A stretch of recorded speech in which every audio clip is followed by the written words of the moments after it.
देखिए, supreme court को मुझे ऐसा लग रहा है कि एक टूल बना दिया गया है आज के तारीख के अंदर। जिस तरीके से नरेंद्र मोदी ने जो गोधरा दंगे थे, हाई कोर्ट से किस तरीके से क्लीन चिट ली, सुप्रीम कोर्ट से कैसे क्लीन चिट ली, बड़ी बेंच से कैसे क्लीन चिट ली, सब जग जाहिर है। किस तरीके से हाई कोर्ट के जज से करोड़ों रुपया नगद बरामद होता है, वो बरामद होने के बाद में सब लोग चुप करके बैठ जाते हैं।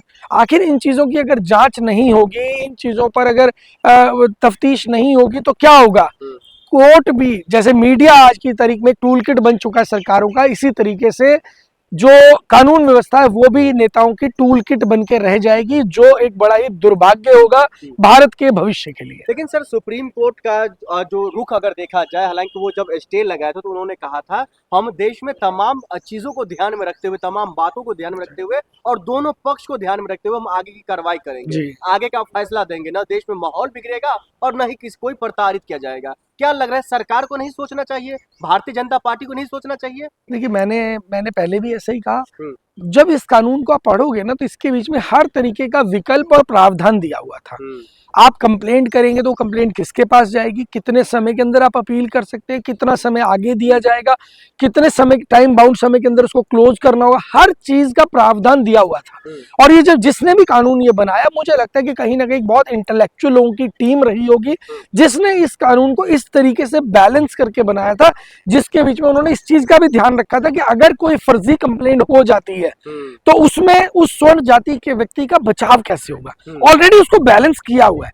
लेकिन समस्या क्या है, कुछ कट्टरवादी लोग, जिन लोगों को वो सबको हिंदू कहते हैं, लेकिन समस्या क्या है कि उनको सब हिंदू कहने के लिए कहते हैं मुंह में राम बगल में छुरी, तो मुंह से तो सबको हिंदू बोलेंगे, लेकिन एक्चुअल में उनके मन में भेदभाव है। उनके साथ बैठकर चाय नहीं पिएंगे, उनके साथ बैठकर पानी नहीं पिएंगे, उनके साथ रोटी नहीं खा सकते, उनके साथ कुर्सी साझा नहीं कर सकते, उनके साथ हर तरीके का वो भेदभाव करेंगे। तो ये वो लोग हैं जिनके अंदर कहीं ना कहीं कट्टरता का जहर जिनके अंदर पीढ़ियों से भरा हुआ है। लेकिन सर, सरकार जो है वो लगातार ये कह रही है हमारा काम था कानून लाना, हमारा काम था देश में जो है बैलेंस करके चलना। पहले SC/ST कानून आया था, फिर उसके बाद जो है ये UGC कानून लाया गया। SC/ST एक्ट जो है वो पूरे देश कहीं भी किसी वक्त काम आ जाए, लेकिन ये जो UGC है वो यूनिवर्सिटी के लिए है। तो हम तो बैलेंस मतलब बना रहे हैं, लेकिन कुछ लोग जो है वो जिसको समझ नहीं आया वो लोग सड़कों पर उतर जाते हैं। देखिए, मैं वही बोलना चाहूंगा, सरकार कर क्या रही है। एक तरफ तो कानून लेकर आती है, दूसरी तरफ सरकार के ही लोग इसका विरोध कर रहे होते हैं। ये तो वही बात आ गई कि जी हम तो गौ हत्या बंद करेंगे, हम गौ हत्या बंद करेंगे, गाय हमारी माता है। जब सरकार में आ जाते हैं तो कहते हैं नहीं, मिथुन हमारी माता नहीं है, मिथुन को काट के खा सकते हैं।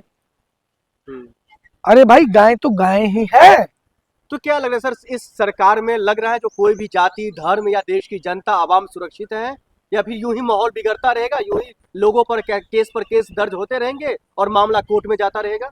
एक बड़ी मुहिम की जरूरत है, एक बड़े सुधार की जरूरत है, एक बड़े कैडर की जरूरत है। जो चीजें आप उम्मीद कर रहे हैं वो चीजें उस बड़े कैडर से, एक शुद्ध मन के साथ में, एक खुले दिल के साथ में एक संगठन का निर्माण चाहिए।